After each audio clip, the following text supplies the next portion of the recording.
What's going on, guys? It's K-Dub here with another episode of Crypto Zombie. So today is Saturday. Welcome back to the channel. Hope you're having a great weekend so far. Having a look at what is going on. Bitcoin is up 2.47%. I know a lot of you were worried where I was. Some people were asking if I was all right. Did I die? Guys, I was just traveling. You guys know I was in Vegas, but honestly, essentially, there wasn't really much happening in the charts. So I really didn't feel the need to do a massive update. Plus, it was a little bit difficult to get these videos out. But that being said, I am back. We're going to check out what's going on because we actually might be having a pretty significant move in these charts pretty soon, and I'm going to tell you why in just a second. Also, a few things that we do have to talk about today. Number one being the fact that BitMEX basically leaked a bunch of emails and then their Twitter got hacked. On top of that, there was also a flash crash and pump on some exchanges. In fact, we had seen Bitcoin all the way down to 7,750 and then it pumped to 15,000 on another. And one bit of amazing, in my opinion, bullish news, again, coming from China that you're definitely going to want to stick around for. And if that sounds good to you, well, you know what to do. Also, if you are not subscribed to the Crypto Zombie channel, well, I want to say we do this every single day, although we did take the last 2 days off, but we basically have been putting out one video a day for almost 2 years straight now. So that being said, also, if you want to enter to win the Ledger Nano S, you do know all you have to do is drop a comment on literally any video basically throughout the course of the week, and you are eligible. Now, let's give this a quick refresh, dive in, and see what's going on. So, actually, Bitcoin dominance has been sitting at around 67.5% pretty much for the last 24 hours, which is showing there's sort of like that indecision of, is Bitcoin going to break out? Should we not be moving into the altcoins right now? But you can see there are still some gainers today. You do have Bytem up, another 17%. It did have a little bit of a retracement after that pump. Bytecoin, Chiliz, Algorand, made safe. So, there are some double-digit gains here in the altcoins as well.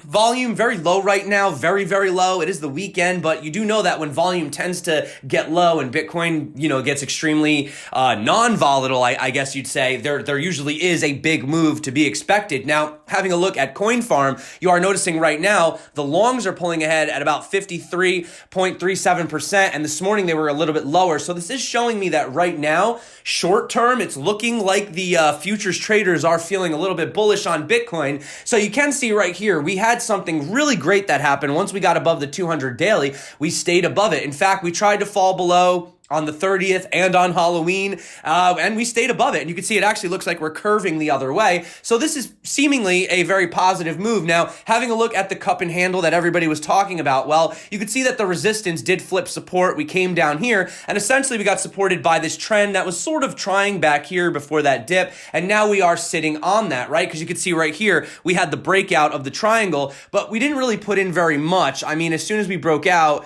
it was about a 3.4% pump. You could have made some money on that, but we did have that retracement. So the question is, what is Bitcoin looking to do now? Are we just going to be putting in some more boring sideways, or are we actually looking for a major move? Because don't forget, the volume is extremely low.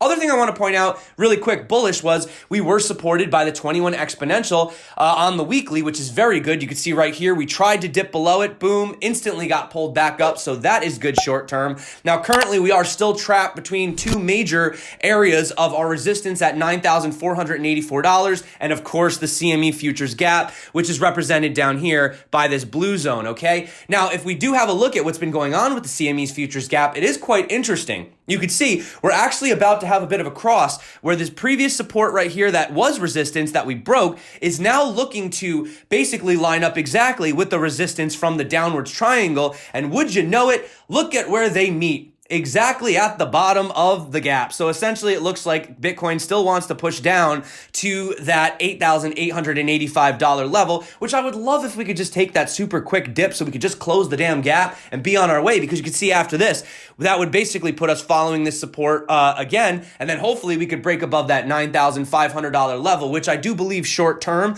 getting above 9,500 and staying above 9,500 would be very good for Bitcoin, but I also would like to close the gap really quick. Okay, so that's basically my take on that situation. But zooming out, we love to always look into the, the 1 hour, the 4 hour, the daily, but let's actually zoom out and have a look at what Bitcoin's really doing right now.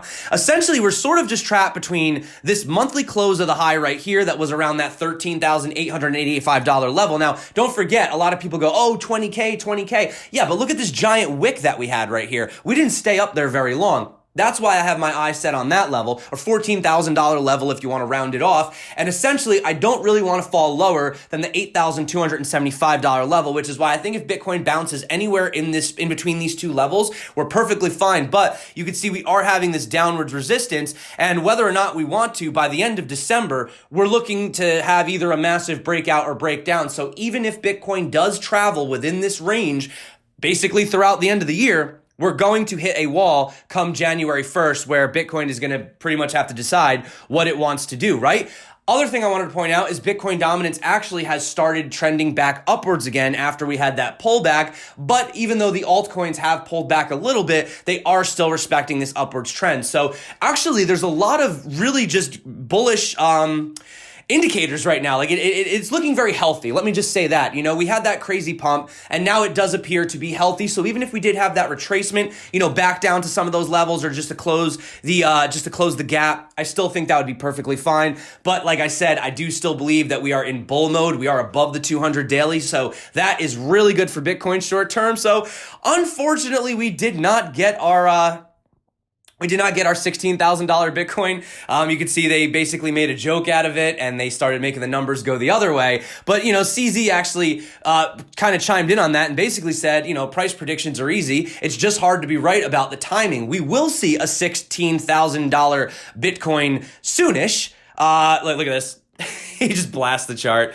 1.4 billion people working on it as we speak, right? Now, talking about some really good fundamentals, Pomp pointed out 195 days until the next Bitcoin halving, less than 3 million Bitcoin left to mine. I certainly hope you have your hands and you're hodling at least one of them. Hash rate keeps hitting an all-time high. We're watching the strongest computer network in the world continue to get stronger and stronger. Incredible, while the US national debt climbs higher and higher and higher, and we've officially crossed $23 trillion worth of national debt. And as you can see, Rhythm Trader basically said, well, that's now 23 trillion reasons to buy Bitcoin, right? Every month our savings get smaller and smaller.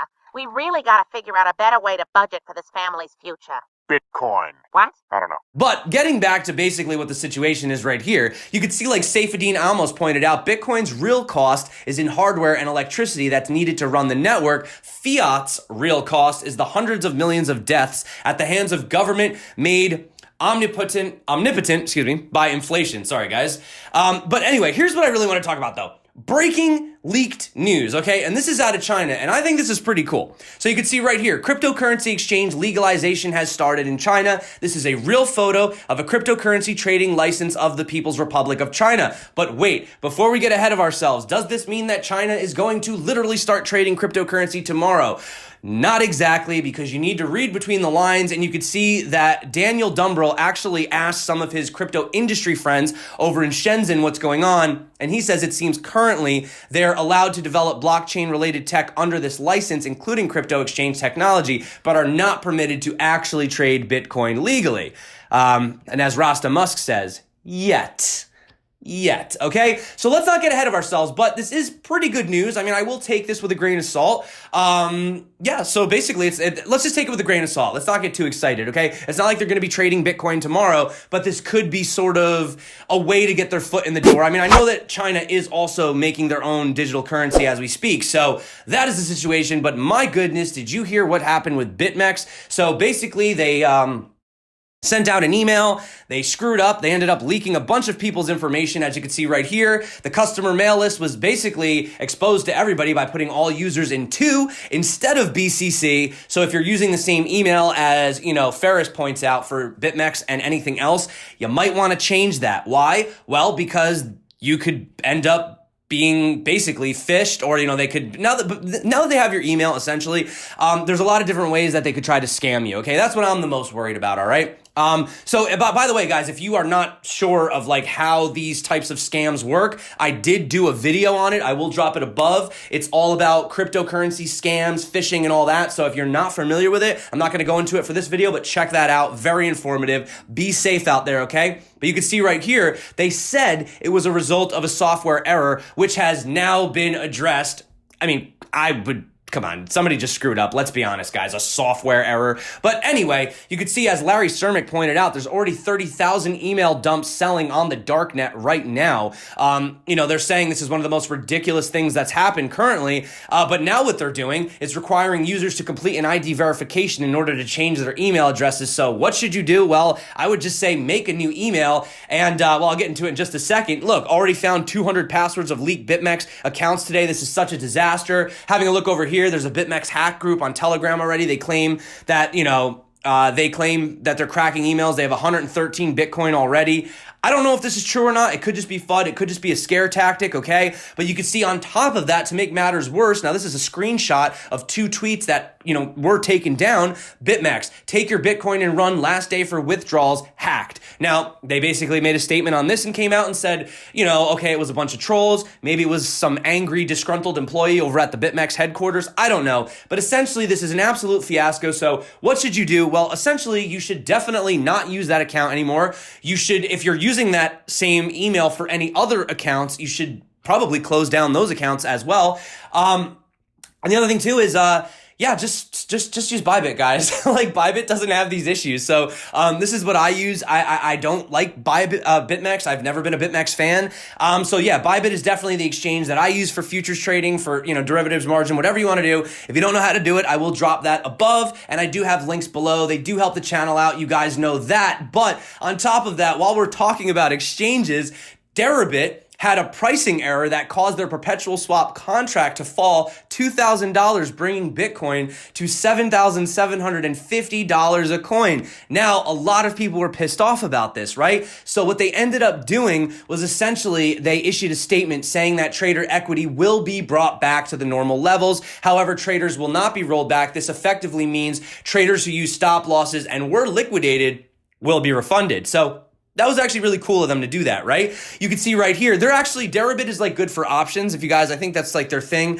But you can see over here, one slightly smaller derivatives exchanges, BTSE, actually pumped up to 15,000. Oh my God, look at that Darth Maul wick. My goodness, I hope they take care of those traders as well. But it definitely was a pretty incredible moment. Now, I do want to just mention some pretty cool things I found in the news, and then let's get on out of here, guys. So a new report surfacing reveals that Italians apparently prefer crypto for payments compared to a lot of other options. Now, of course, number one was PayPal. So you might be saying, well, PayPal uses credit cards, so technically credit cards are still winning. Okay, fine, you could say that, but you can see, as per the report, Bitcoin has been used over 200,000 times each month between October 2018 and 2019. This is 6 times larger the usage of 2 of the world's most popular payment giants, Visa and MasterCard. And I know we just talked about the PayPal thing, but they're saying that it was essentially the first choice. So if, basically it's like PayPal, and then they have this other thing, it's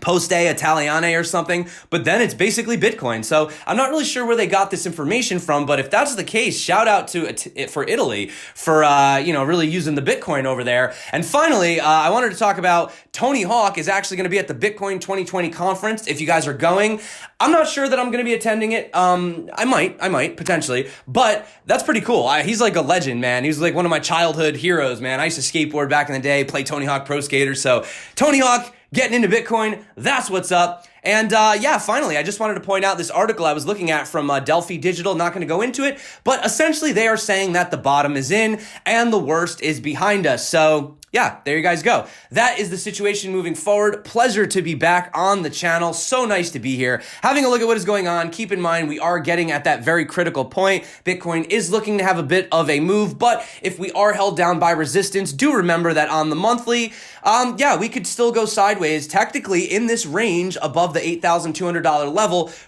for the next month up until basically the beginning of the year. So just going to be realistic. I mean, we could have a massive pump, but we also could go sideways. So let me know what you guys think on the macro. Short term, I'm looking for a little bit of a move, but ultimately, zooming out, we did have a big move. We may still do some more consolidation to the end of the year, kind of ending the year maybe around, 12,000, 14,000, something like that. But I do want to just show you one thing super quick. If you did stay to the end, I will show you guys again tomorrow. I know a lot of people leave, but if you do assume that this is a bit of like a flagpole, you can take a measured move right here, essentially, and if we were to go all the way to the end and break out, that measured move is essentially the actual size of the channel, which is pretty incredible, which would bring us back to that $13,885 level. So pretty cool, right? How that played out. So that being said, guys, I do think we are in a bull run, or bull market, not a bull run. We're not blasting off. I'm feeling confident about Bitcoin. Even if we go sideways, I'm down to accumulate. And starting today, we are back on the grind every single day, and I'm not planning on going to any conferences anytime soon.